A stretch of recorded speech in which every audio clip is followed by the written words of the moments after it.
Se você gostar do vídeo a seguir, considere deixar um like no vídeo e se inscrever no canal para me ajudar. E aí rapaziada, Markovic de volta aqui novamente para mais um vídeo, e dessa vez para falar de...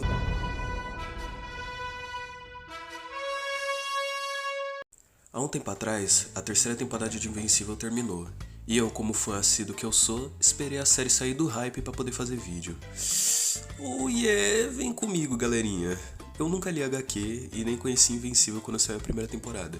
Eu conheci a obra por recomendação de um homem, um rapaz, um mito, Torta Online da Silva.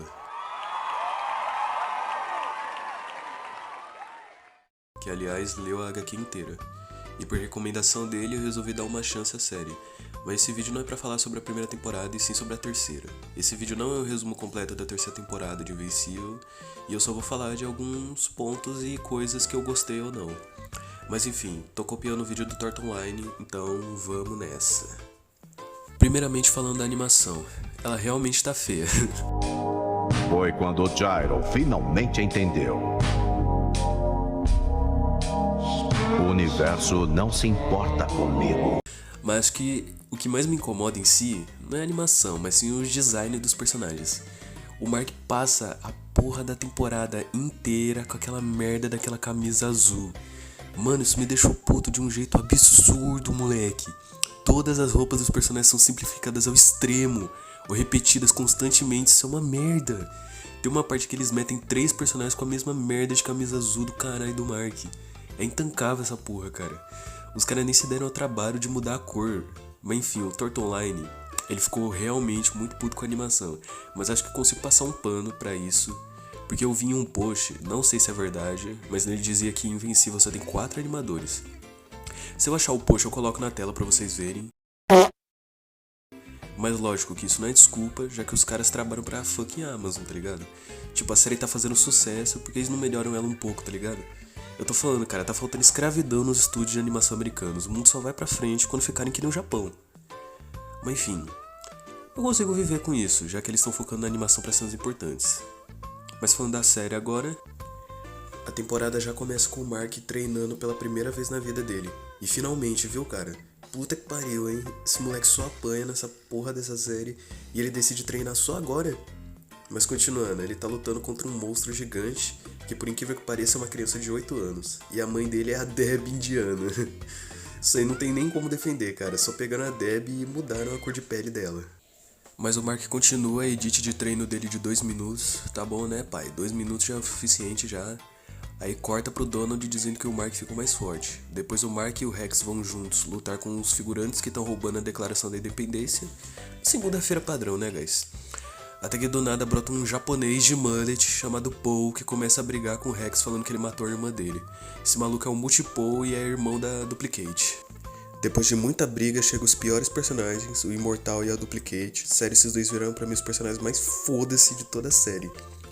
Mas depois disso, a Kate tenta meter um papinho pro irmão dela fugir, mas o Mark bota o pau na mesa finalmente e diz que ele vai pra prisão. Aí é mostrado o irmão do Mark, é mostrado que ele cresceu e despertou os poderes dele, e o Mark agora virou pai de irmão.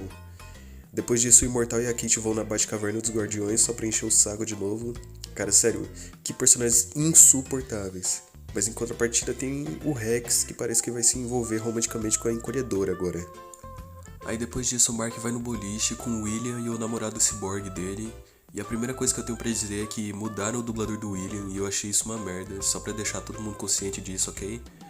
As roupas dele nem tem o que falar, o William tá parecendo um mendigo, o Mano Cyborg tá o mais padrão figurante possível também, e o Mark continua com essa porra dessa camisa azul.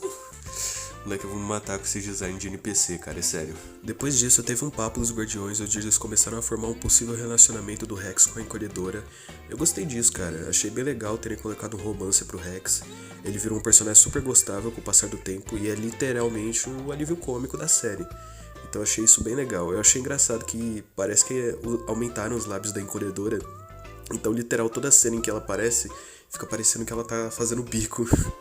Depois tem toda uma discussão do Cecil e do Mark, pelo Cecil ter trazido pra equipe o Asa Negra, aquele maluco que parece o Batman, mas tem poderzinho de entrar nas sombras. E o Sinclair, que é aquele inventor maluco que criou os soldados robôs zumbis. Aí o Mark tá puto por ele ter trazido esses caras que mataram pessoas pra trabalhar pra ele. Sendo que, na minha opinião, o Cecil tá mais que certo. Os Guardiões do Globo não tancam nenhuma luta mais direito, o Mark fica ou forte ou fraco dependendo do roteiro. Toda hora tem merda acontecendo no planeta e tem Viltrumita aparecendo aleatoriamente toda vez pra atacar a Terra agora. Lógico que eles precisam de outros planos e estratégias. E o Mark também é hipócrita pra caralho, viu? Esses malucos fizeram merda? Sim, mas eles estão tentando se redimir trabalhando pro Cecil. E o pai do Mark, que fez uma chacina no planeta? Ai não, meu pai tá mudado, ele virou outra pessoa. Só tem perdão pra quem você quer, Mark? Meio autoritário isso, né? O Mark fica puto pelo Cecil não confiar nele, mas ele esquece que há não muito tempo atrás o herói número 1 matou uma caralhada de gente, né? O Mark ser o herói mais forte da Terra atualmente também torna ele a maior ameaça possível do planeta. Então é completamente compreensível ter medida de segurança contra o Mark. O Mark começar a querer impor ordem já é uma situação assustadora em si. Heróis não podem, impor a ordem e fazer o que eles quiserem à força, justamente por serem poderosos, tá ligado? Então faz sentido o Cecil querer conter o Mark nesse momento. Aí depois de toda essa briga, o Mark diz que não trabalha mais pro Cecil e ameaça ele de morte. Em seguida tem uma briga entre os Guardiões que faz com que alguns deles deixem o grupo. Depois mostra que a mãe do Mark, a Debbie, começa a namorar um amigo dela chamado Paul. E ela conta pra ele sobre a identidade do Mark, o Nolan e etc. Aí o Mark fica chateado porque a mãe contou sobre a identidade dele pro Paul. E ele vai chorar no colo da Eve, que aliás eu esqueci de falar, mas eles começaram a namorar. Mas vida que segue, né? Depois tem mais cenas do Mark sendo pai de irmão, do Mark cuidando e ensinando o Oliver a ser um invencível que nem ele. Tem uma luta depois entre os clones azuis e os Guardiões, onde eles intancavelmente apanham pros dois. O Mark chega, mas apanha também, padrão já. Cara, o Donald não tinha falado no começo da temporada que o Mark tava tipo 70% mais forte, sei lá. Não tá parecendo não, viu? Mas a luta termina com o Oliver matando os dois e fazendo o Mark ver semelhanças dele com o Omni-Man. Mas depois disso a Debbie conversa com ele, eles ficam de boa até uma câmera voadora aparecer pela janela espionando eles. Mas depois disso é mostrado o Nolan e o Allen na prisão Viltrumita, onde eles viraram bons amigos. O Allen salva o Nolan da execução dele e juntos eles matam os dois Viltrumitas que iam executar o Nolan, e depois fogem da prisão. O Nolan conta pro Allen o incrível segredo de que só existem 50 Viltrumitas de sangue puro vivos atualmente, o que aumenta as chances deles de derrotar o Império Viltrumita. E finalmente, Nolan está livre, moçada. Avisem as ruas.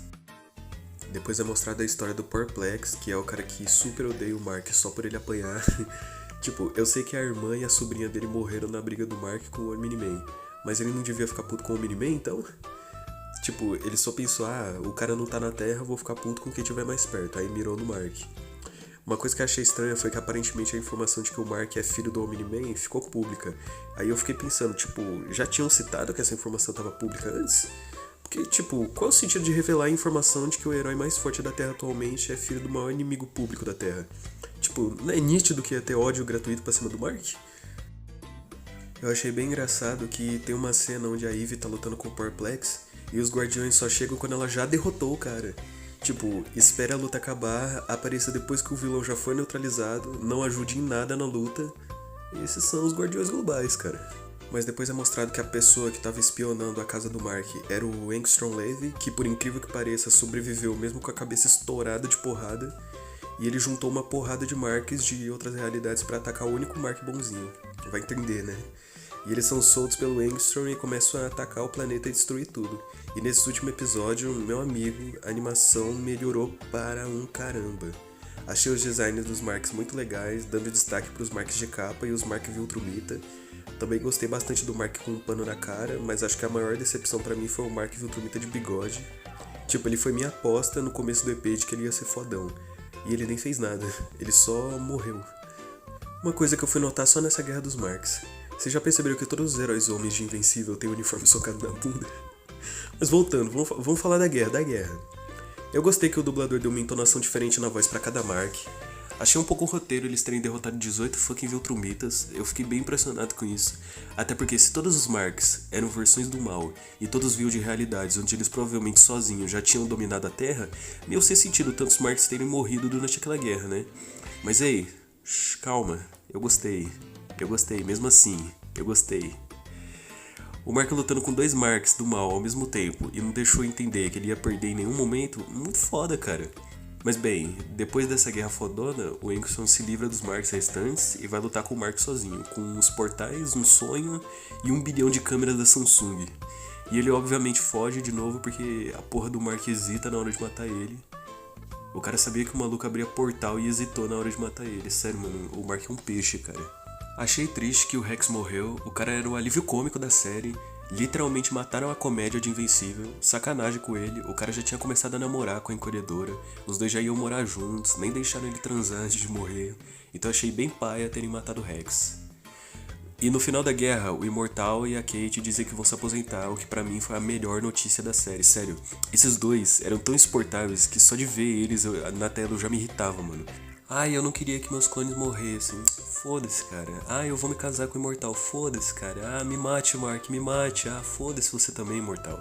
Só deixando claro que eu odeio muito mais a Kate do que o Imortal, mas os dois são odiáveis pra caralho, na minha opinião. Mas enfim, chegando finalmente no episódio final, onde depois da Guerra dos Marks aparece um Viltrumita chamado Conquista, do absoluto nada, pra massacra do Mark. Mano, essa luta, o Mark apanha mesmo que nem uma vagabunda. Nessa, a série ganha escala de destruição do nada. O Powerplex vendo isso fica, esse é seu herói? Mas cara, a animação dessa luta ficou absurda, de boa. Os caras animam o cabelo do Mark balançando, mano. Que porra é essa? Decidiram lavar dinheiro invencível do nada. Mas essa luta é absurda. Eu achei engraçado a cena em que o Oliver toma um tapão na cara do Conquista. Levou o tapa que ele nunca recebeu do pai dele. Mas a escala de destruição fica absurda e refaz a cena do trem da primeira temporada. Ele quebra a perna do Mark, ele faz o Mark quase sentir o que o Neymar sente em todo jogo. A Eve aparece pra ajudar o Mark na luta e puta que pariu, não sei vocês, mas que armadura feia essa da Eve, viu? Ela luta contra o Conquista e lembra do nada que ela consegue fazer outras coisas além de só quadrado rosa. O coma despertou as memórias delas, talvez, porque tem uma cena em que ela simplesmente aumenta a densidade do ar no Conquista do nada. Mas não adianta muito, já que o Conquista dá um tapão absurdo na cara dela e depois vara o peito dela com um golpe. O Mark se levanta de novo pra lutar com o Conquista e o Conquista mete uns papos de abusador no ouvidinho dele, mas depois de muito esforço e da Eve ressuscitando do nada pra queimar o Conquista, o Mark mata ele na cabeçada. Ou era o que a gente pensava, porque o Cecil deixou o Conquista vivo e prendeu ele. Devo dizer que o Cecil vacilou pra caralho aí. Tanta coisa que ele podia ter feito com um cara tão forte como Conquista. Imagina se ele tivesse transformado o Conquista em um robô zumbi. Mas prender o cara? Nessa o Cecil mandou mal, porque já é óbvio que ele vai sair dali. Bom, depois disso, eles fazem o enterro do Rex, onde o Rude assume o nome do Rex. Já não bastou o rosto, ele pegou o nome também. E aí em casa, o Mark e a Eve vão lá e praticam o famoso coito. Os caras salvou o orçamento pra uma cena dos dois pelados. Foda demais. Depois disso, eu acabei de perceber que eu falo muitas vezes depois disso, mas eles mostram algumas coisas que vão acontecer na próxima temporada. Parece que eles vão meter uma história do Dark Blood que não tem na HQ e eu achei isso bem legal e interessante. Mas acho que é isso, galera. Esse foi de longe o maior vídeo que eu fiz e o que mais deu trabalho. Mas meus outros vídeos não foram pequenos de propósito, galera. É que eu escrevo um roteiro bonitinho, mas na hora de gravar, o vídeo fica pequeno e eu fico com um bloqueio criativo e não sei mais o que adicionar. Mas deixando isso de lado, eu espero que vocês tenham gostado. Se inscrevam no canal e deixem um like no vídeo pra me ajudar. Me digam aí nos comentários, meus curuminzinhos, o que vocês acharam dessa temporada. Deixem aí ideia de vídeo que vocês querem que eu veja eu fazendo. Mas é isso, galera. Eu vou ficando por aqui. Até o próximo vídeo e falou! Fumei um prensado cheio de bosta. Senti o gosto de fezes, mas até que nós gosta, porra. Eu gosto é disso, porra. Nós gosta é disso, porra. Eu fumo maconha, me sinto uma cachorra. Eu não compro pela maconha, eu compro pela fezes, pela barata, pela Sônia. Não quero que libere, eu gosto da mistura chechelenta na minha maconha. Prensado do Jaca. Prensado do Jaca.